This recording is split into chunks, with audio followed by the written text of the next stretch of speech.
अस्सलाम वालेकुम students, welcome back again. मैं हूं मोहम्मद वकास, आपका केमिस्ट्री टीचर। एज़ यूजुअल आज हम बात करने जा रहे हैं क्रिस्टल फील्ड थ्योरी को प्रीवियस लेक्चर में मैंने कोऑर्डिनेशन नंबर 6 में एक्सप्लेन किया था। उसमें जो पोस्टुलेट्स थे इस थ्योरी के वो भी मैंने एक्सप्लेन किया। थोड़ा सा मैं फिर बता देता हूँ, लिंक मैं डिस्क्रिप्शन में दे रहा हूँ क्रिस्टल फील्ड थ्योरी में कोऑर्डिनेशन नंबर 6 का, वो आप वहाँ से जाकर देख सकते हैं। चैनल है MWS केमिस्ट्री। यहाँ अभी हम कोऑर्डिनेशन नंबर 4 की बात करेंगे क्रिस्टल फील्ड थ्योरी में। क्रिस्टल फील्ड थ्योरी में मेन जो बातें हैं वो मैं दोबारा से एक दफ़ा रिवाइज करवा देता हूँ। देखें, जो हमारा लिगेंड होता है और सेंट्रल मेटल एटम होता है, उनके दरमियान जो बॉन्ड होता है वो नॉर्मली यहाँ पे प्योरली आयोनिक होता है, कम्प्लीटली आयोनिक होता है। जो कि हम पिछली जो थ्योरीज थी MOT, जिसको हम लिगेंड फील्ड थ्योरी भी कहते हैं, और उससे प्रीवियस थ्योरी VBT, उसमें हम टोटली डिफरेंटली बिहेव करवाते हैं। तो यहाँ पे हमने कहा था आयोनिक बॉन्ड है, एक तो ये डिफरेंस था। दूसरा ये था कि हम कहते हैं ऑर्बिटल्स की स्प्लिटिंग होती है। जो d ऑर्बिटल्स हैं, जो 5 डीजेनरेट ऑर्बिटल्स होते हैं, dxy, dyz, dzx, dx square minus y square और dz स्क्वायर, उनकी स्प्लिटिंग होती है। और कोऑर्डिनेशन नंबर 6 में हमने ये कहा था कि जो लिगेंड्स हैं वो बिल्कुल एक्सिस के ऊपर अप्रोच करते हैं। तो ज़्यादा स्प्लिटिंग हुई थी dx square minus y square और dz स्क्वायर, जिनको हम Eg कहते हैं। और जो हमारे पास dxy, dyz, dzx है, उनकी स्प्लिटिंग सबसे कम हुई थी। तो आज हम बात करेंगे कोऑर्डिनेशन नंबर 4 में। कोऑर्डिनेशन नंबर 4 में एक ज्योमेट्री नहीं है, दो हैं।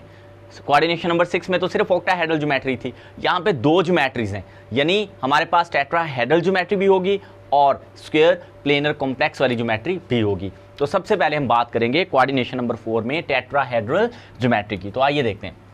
तो देखें जी, हम बात करेंगे आज पहले टेट्राहेड्रल कॉम्प्लेक्सेस की। अब अगर हम ये शुरू करने से पहले एक चीज़ मैं आपको क्लियर कर दूं, जब हम कहते हैं ना टेट्राहेड्रल ज्योमेट्री, सो इसका मतलब ये है अब जो लिगेंड्स हैं वो एक्सिस के बिटवीन अप्रोच करेंगे। मैं फिर से रिपीट कर रहा हूँ, ऑक्टाहेड्रल में जो कोऑर्डिनेशन नंबर 6 था वहाँ पे हमने कहा था एक्सिस के ऊपर अप्रोच करते हैं।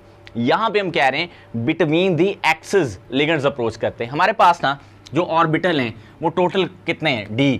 अब जो D है हमारे पास ये होता है dxy, dyz, dzx, dx square minus y square और dz स्क्वायर।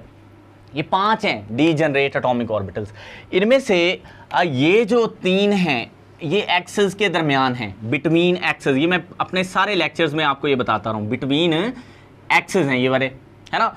और ये वाले जो हैं, ये जो दो हैं, ये ऑन दी एक्सिस हैं, ऑन दी एक्सिस, है ना।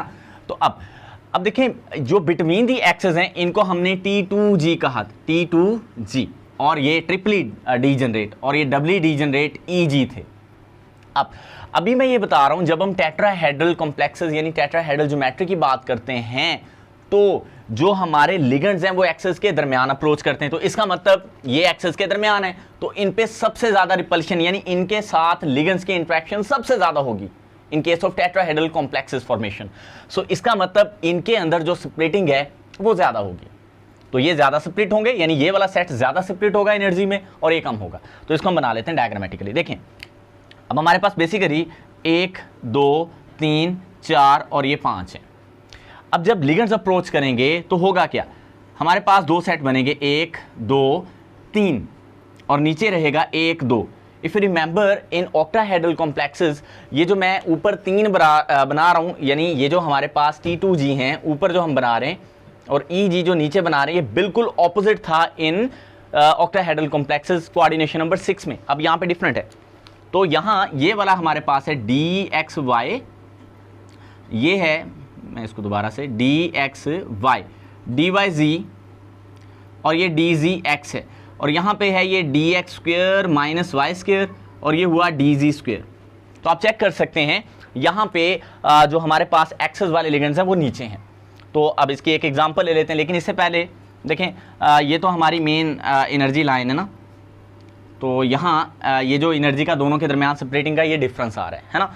तो ये हमारे पास एनर्जी का एक डिफरेंस है। अब कोई भी एक एग्जांपल आप ले लें, लाइक टेट्राहेड्रल कॉम्प्लेक्सेस में हम नॉर्मली, जब मैंने आपको हाइब्रिडाइजेशन यानी VBT पढ़ाई थी तब मैंने आपको बताया था टेट्राहेड्रल कॉम्प्लेक्सेस तब फॉर्म होते हैं जब हमारे पास कॉम्प्लेक्सेस के अंदर हाइब्रिडाइजेशन जो है वो sp3 होती है, और ये तब होती है जब वीक लिगेंड अप्रोच करते हैं। तो एक एग्जांपल ले लेते हैं, ज़्यादा एग्जांपल्स हम नहीं लेते। लाइक हम अगर बात करें निकल टेट्रा क्लोरो कंपाउंड की, यानी टेट्रा क्लोरो निकलेट जो है हमारे पास यहाँ पे कंपाउंड है, और ये आयन की सूरत में अगर हम, तो ये -2। तो इस कॉम्प्लेक्स में अगर आप चेक करो हमारी सेंट्रल मेटल एटम जो है वो निकल है, और निकल की अगर हम कॉन्फ़िगरेशन यहाँ पे लिखें, इसका 28 होता है एटॉमिक नंबर, यहाँ पे आर्गन आ गई है ना, इसके बाद यहाँ पे आ जाएगा हमारे पास 4s, 3d भी पहले लिख सकते हैं, चलें 4s को पहले फिल कर लें 2, और 3d हमारे पास जो है 3d, अब देखें 28 है टोटल, तो 18 यहाँ पे और 2 ये 20 और ये 8 28 इलेक्ट्रॉन्स। तो यहाँ जो हमारे पास निकल है, मैं देखें 4 क्लोरीन की -4 है, निकल की +2 होगी तो बाहर -2 चार्ज बचेगा। इसका मतलब यहाँ पे निकल की जो ऑक्सीडेशन स्टेट है वो +2 है। अगर हम +2 वाली निकल की ऑक्सीडेशन स्टेट लिखते हैं तो S में इलेक्ट्रॉन नहीं होंगे, तो इसका मतलब D में 8 इलेक्ट्रॉन्स हैं, वो मैं यहाँ पे शो करता हूँ। देखें 1 2 3 4 5 6 7 और ये 8। अब होगा क्या, पहले लोअर एनर्जी में इलेक्ट्रॉन्स यहाँ पे जाएंगे 1 2 3 4, और फिर ये अपर एनर्जी में 1 2 3, तो 2 4 5 6 7 और ये अब हो गए 8। अब अगर आप इस इलेक्ट्रॉनिक डिस्ट्रीब्यूशन को देखें तो हमारे पास 2 इलेक्ट्रॉन्स यहाँ पे अनपेयर्ड बच रहे हैं, ये आप चेक कर लो T2G में। तो इसका मतलब ये जो हमारा कॉम्प्लेक्स है ये हुआ क्या भला, एग्जैक्टली ये पैरामैग्नेटिक है, क्योंकि इट हैज़ अनपेयर्ड इलेक्ट्रॉन।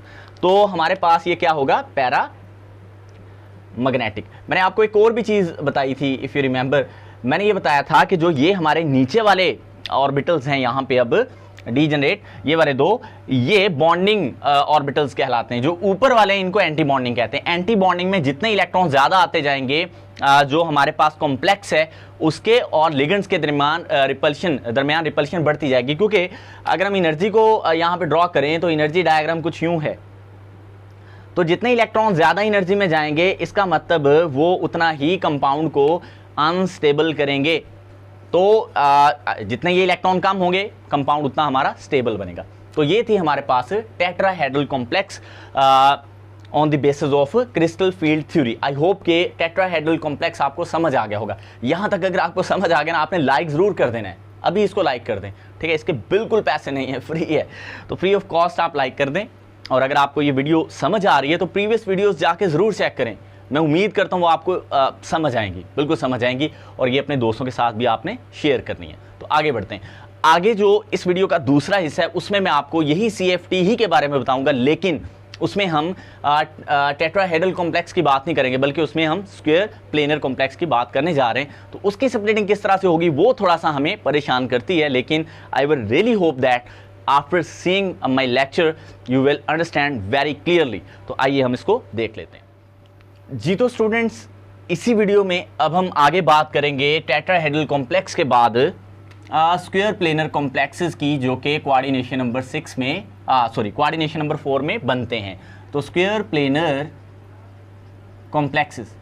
अब एक चीज़ यहाँ पे आपने याद रखनी है, जब हम स्क्वायर प्लेनर कॉम्प्लेक्सेस की बात कर रहे होते हैं तो फिर जो लिगेंड्स होते हैं वो 2 एक्सेस पे अप्रोच करते हैं। देखें, जब मैंने ऑक्टाहेड्रल आपको कॉम्प्लेक्स बताया ना, तो वहाँ पे 3 एक्सेस थे, X, Y और Z। तो जो लिगेंड्स हैं ऑक्टाहेड्रल कोऑर्डिनेशन नंबर 6 में X, Y, Z तीनों पे अप्रोच करते हैं।